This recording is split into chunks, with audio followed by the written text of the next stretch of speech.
Untuk kalian yang suka dengan pembahasan kasus kriminal yang lebih santai, lebih fokus ke kronologi tanpa detail yang terlalu sadis, cek channel baru saya ya. Di channel itu saya akan ngebahas kasus kriminal sedetail mungkin, seramah mungkin, dengan durasi sepanjang mungkin. Jadi bisa jadi teman kalian makan, mau tidur, didengerin di jalan, atau aktivitas lainnya. Nama channelnya Edo Bintang. Saya tunggu di sana ya.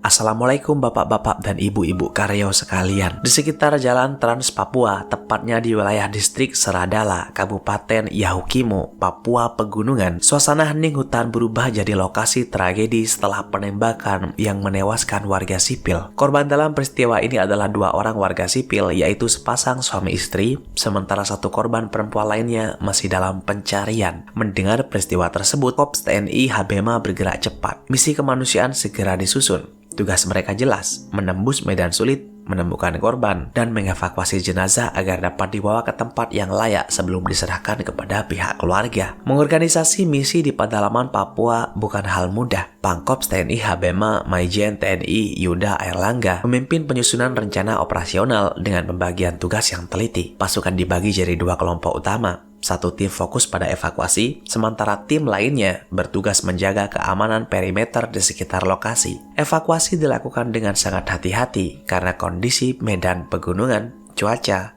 aliran sungai, dan situasi keselamatan yang masih beresiko. Pada Kamis 23 Juli 2026, tim gabungan mulai masuk ke kawasan hutan Seradala. Mereka harus menghadapi medan pegunungan yang terjal, jalur licin, jurang curam, dan cuaca pedalaman yang sulit diprediksi. Arus sungai dan kondisi alam sekitar jadi tantangan besar dalam proses pencarian dan evakuasi. Tapi tujuan kemanusiaan untuk mengembalikan jenazah korban ke keluarga jadi dorongan utama bagi seluruh personel di lapangan. Setelah penyisiran dilakukan secara cermat, tim menemukan 2 jenazah pasangan suami istri di area bawah jembatan Kali Ahom, gak jauh dari lokasi awal kejadian. Tapi saat tim evakuasi mendekati lokasi, situasi di lapangan berkembang menjadi sangat tegang. Menurut keterangan resmi yang beredar, pergerakan tim terpantau oleh kelompok bersenjata di sekitar lokasi, sehingga terjadi baku tembak di area sekitar jembatan Kali Ahom. Di tengah hujan peluru dan kondisi medan yang sulit, tim pengaman segera mengambil posisi taktis untuk melindungi tim evaluasi. Fokus mereka tetap pada keselamatan personil dan keberhasilan pengangkatan jenazah. Dengan koordinasi yang solid, situasi akhirnya berhasil dikendalikan. Setelah kondisi dinyatakan aman, kedua jenazah suami istri itu berhasil diangkat dari lokasi dan dibawa ke badan jalan utama Trans Papua. Selanjutnya, jenazah langsung dibawa menggunakan jalur darat menuju RSUD DKI Kabupaten Yahukimo untuk proses identifikasi. Meskipun 2 jenazah udah berhasil dievakuasi, tugas tim gabungan belum sepenuhnya selesai. 1 korban perempuan dari suku Unaukam masih dalam pencarian. Sampai sekarang, penyisiran terus dilakukan di kawasan hutan dan aliran sungai Seradala untuk menemukan keberadaan korban tersebut. Misi kemanusiaan di Yahukimo ini jadi gambaran nyata perjuangan para personel di lapangan. Mereka menembus medan berbahaya,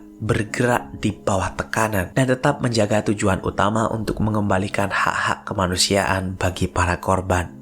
Videonya berdurasi panjang, 6,5 menit, yang direkam siang hari di jalan aspal di tengah hutan. Ada 7 orang memegang senjata laras panjang dan busur panah. 1 orang memegang bendera mereka. Di depan 7 orang itu ada 2 orang yang duduk di jalan aspal, pria dan wanita, yang kelihatan dari wajahnya kalau mereka ini udah pasrah dengan apa yang akan mereka alami sebentar lagi. Salah satu dari pria itu bicara ke kamera kalau mereka telah menangkap apa yang mereka yakini sebagai mata-mata atau intel. Di menit 1:30 detik, pria yang duduk di aspal itu menoleh ke arah 7 pria seakan-akan minta ampunan atau sekedar mengatakan kalau dia ini hanya warga sipil. Tapi dalam upaya terakhir, pria itu menjelaskan salah satu dari 7 pria mengarahkan senjata ke arah pria yang bicara lalu menembak 1 tembakan mengenai kelapa korban. Korban habis di tempat. Setelah itu mereka bersiap untuk menembak korban kedua yang adalah wanita. Dan kalau dikaitkan dengan latar belakangnya, berarti dia ini adalah istrinya. Gak lama setelah itu tembakan diarahkan ke kelapa korban yang bikin dia juga langsung habis di tempat. Setelah itu kamera berpindah posisi, memperlihatkan 7 pria itu berbaris dengan korban di sebelah kanan mereka. Mereka menyerukan apa yang udah mereka lakukan lakukan dan memperkenalkan dari mana kelompok mereka. Setelah itu video berpindah lagi ke satu korban wanita yang duduk di tengah jalan. Satu pria lain di antara kelompok itu bicara ke kamera yang gak bisa saya tangkap kalimatnya. Lalu pria di sebelah kanan juga menembak kelapa korban ketiga yang bikin dia habis di tempat. Setelah itu, pria terakhir yang bicara masih meneruskan kalimat-kalimat selanjutnya. Yang bisa saya tangkap intinya adalah kalau mereka sangat menentang dengan gerakan intelijen. Lalu mereka berdiri di sebelah korban, menyerukan keberhasilan mereka, dan videonya pun berakhir.